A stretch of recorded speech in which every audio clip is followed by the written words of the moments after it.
on. Hi everyone, this is Christine Marfit again.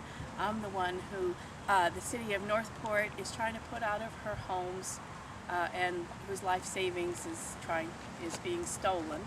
Not only me, but a lot of people, and this is being done under the guise of public safety. Your numbers have to be on your house. The mailbox numbers have to be 2 inches tall. You can't patch your own roof because, gee, it might be a health hazard. It doesn't matter if you get wet. But this is something that Northport doesn't attend to.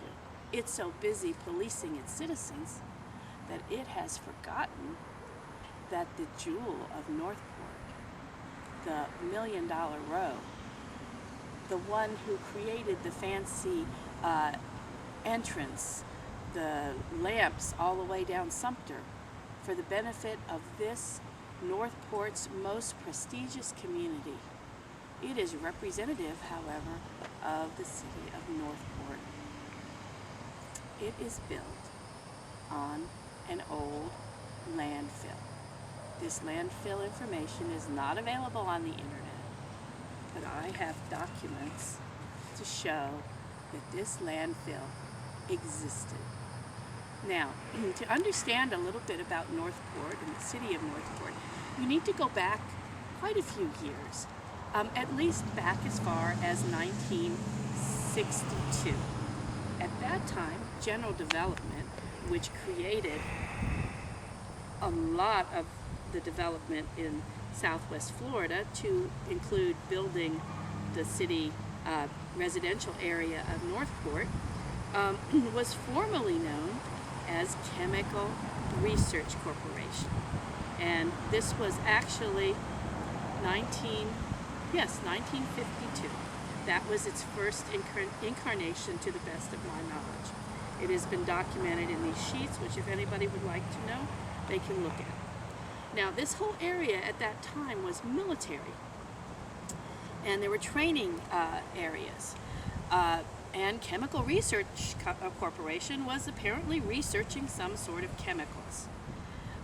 Then Chemical Research Corporation changed to a building company, and after being known as, what was it, something Canada Corporation in 1954, they became General Development shortly thereafter, and they built the city of Northport.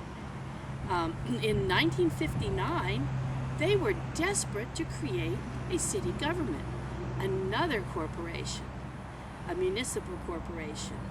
What did they do? They took their employees from Venice, they built houses here, they made them move into their houses, and with only 10 days residency instead of 6 months, they voted in the city of Northport. Well, why would they be so anxious to create a city government? Well, if we follow the trail, maybe you can understand it. Now, I've shown that there are lawyers in the city of Northport, Robert K. Robinson, which are using the city to create cases for profit for themselves. They are hounding citizens to death over small infractions to their property. But this shows that in the from the 60s up and through the 80s, this area was a landfill. And what is all the more horrific is that no one knows what's buried in here. Now, in 1997, there was a lady named Margaret or Maggie Gamez.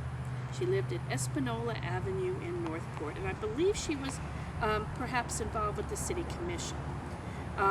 She wrote, under the Freedom of Information Act, this letter. And it says, "Please accept this enclosed material and my request for relative information under the Freedom of Information Act," and this went to the Secretary of Defense in Washington, "as I was informed that documents related to the following information have recently become declassified and may be available for public perusal. In April of 1996, during my research of about 800 acres of land, which was coming up for land use changes, I was apprised of the fact that a landfill existed within the confines of the property boundaries. It was found that the monitoring wells at this site were not being monitored, as required by the Department of Environmental Protection. The map definition has been changed from landfill site to government use, and part of the older landfill site had ownership changes. Okay, well, General Development, after it went bankrupt in 1990, I believe it was, became Atlantic Gulf Communities, and they continue to retain possession of this old landfill. Proper channels of protest only yielded negative publicity for me until I finally turned over my information to my brother in California, who forwarded it on to the Environmental Protection Agency in Washington, D.C. Soon thereafter, the Department of Environmental Protection in Florida demanded that the monitoring would take place and then allowed for a landfill stabilization report to be completed. This was sent to the city of Northport on September 5, 1997 at a cost of $17,000.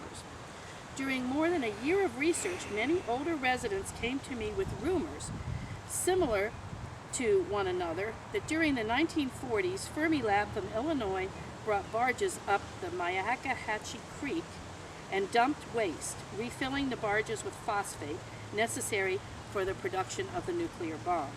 None of this information has been verified, but the old dock still remains on the creek, and the National Guard Armory on Price Boulevard is now the home of the Northport Utilities or other departments in the city, and whoever started the rumors are long since dead.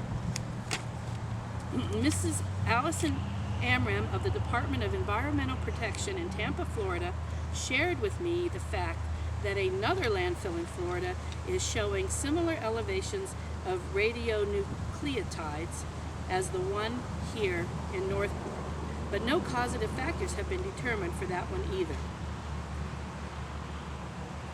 I was suggested to contact your department as well as others in search of some link for a causative factor, especially since the landfill site is in direct groundwater flow toward the creek, now being used by our utilities to provide potable water. It is probably best that I do this as a private citizen, because if this research direction shows no connection to the problem, at least no agency loses credibility. So everyone, the people who are golfing at this beautiful golf course, it really is very pretty, I must admit, are potentially golfing on old nuclear waste. There was evidence of radiation in the 90s, and it says in other newspaper articles that nobody knows what's buried in the big mountain that stands behind us. And I was discussing a few minutes ago, why create the city of Northport? Well, the city of Northport rezoned this land for the successor of its parent company, General Development, who morphed into Gulf Atlantic Communities, so that Gulf Atlantic Communities could sell landfill for Country Club. And that is the rest of the story. And Northport, you have nerve. This is just shows what an epidemic of corruption there is here within this municipality. Money, lawyers representing corporations, developers, everybody is on the take, and nobody really cares about the welfare of their citizens. They care about the welfare of their pocketbooks, and that is becoming a national problem, and we as citizens of the United States need to keep people accountable. They should not torture citizens and make them lose their houses because they have numbers on their mailbox but not on their house, or the mailbox numbers aren't 2 inches tall, while they fail to monitor wells at this site. And the Country Club, as you will see, is built right into the mound, which is the landfill.